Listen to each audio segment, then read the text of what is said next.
শান্তনু সিনহা বিশ্বাস, যার বিরুদ্ধে ভুরি ভুরি অভিযোগ, সেই শান্তনুর শিকার কি হোমগার্ডরাও? বেআইনিভাবে 6 বছর সাসপেন্ডের অভিযোগ। ধৃত পুলিশ কর্তা শান্তনু সিনহা বিশ্বাসের বিরুদ্ধে অভিযোগ, মুখ্যমন্ত্রীর দরবারে সাসপেন্ডেড হোমগার্ডরা কাজে ফিরতে চেয়ে মুখ্যমন্ত্রীর কাছে আবেদন।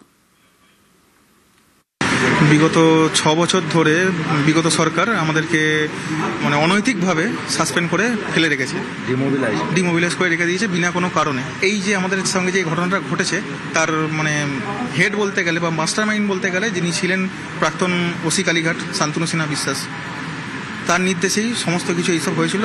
শুধু আমি বা আমার সঙ্গে আরও দুজন দেখছেন তারা নয়, আমাদের মতো 13-14 জন আমরা আছি।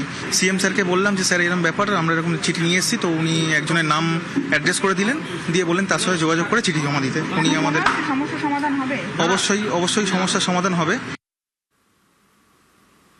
মুখ্যমন্ত্রীর সঙ্গে দেখা করে কাজের আবেদন করলেন বিশেষভাবে সক্ষম সুজিত ঘোষ। আজ সল্টলেকে বিজেপির সদর দফতরে শুভেন্দুর সঙ্গে দেখা করেন নদিয়ার বাসিন্দা, কাজের আবেদন করেন। সুজিতের দাবি, কাজ মেলার আশ্বাস দিয়েছেন মুখ্যমন্ত্রী।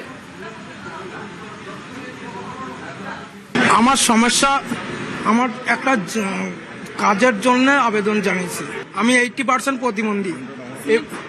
সিএম এর কথা শুনে আমার খুব ভালো লাগলো এবং জনদেরতি মুখ্যমন্ত্রী আমি আশা করেছিলাম সেটা আমাকে আশ্বস্ত করলো এবং ওনার কথা শুনে আমি খুব খুশি। আমি জানিয়েছেন যে আমার একটা জবের প্রয়োজন। উনি আশ্বাস দিয়েছে, উনি একটা অ্যাপ্লিকেশন লিখতে বলে জমা দিতে বলল। আমি অসংখ্য ধন্যবাদ জানাই মুখ্যমন্ত্রীকে। চিকিৎসার আবেদন নিয়ে মুখ্যমন্ত্রীর দরবারে পূর্ব বর্ধমানের বিশেষভাবে সক্ষম মহিলা, তাঁর দাবি সমস্যা সমাধানের আশ্বাস দিয়েছেন মুখ্যমন্ত্রী। সিএম স্যারের কাছে বলেছি যে আমাদের ঘরটা ভেঙে গেছে, ঘরটা সারিয়ে দিতে, আর আমার আর মায়ের খাওয়ার ব্যবস্থা করতে, আর আমার ট্রিটমেন্টের ব্যবস্থা করতে। আমি 10 বছর পরে আছি, আমি মা সকাল থেকে খেতে পাই না, আমার বাবা না খেতে পেয়ে মারা গেছে। আমি এখানে বহুদিন এলাম। সিএম কি বললেন? উনি বলেছেন আমায় সাহায্য করবেন।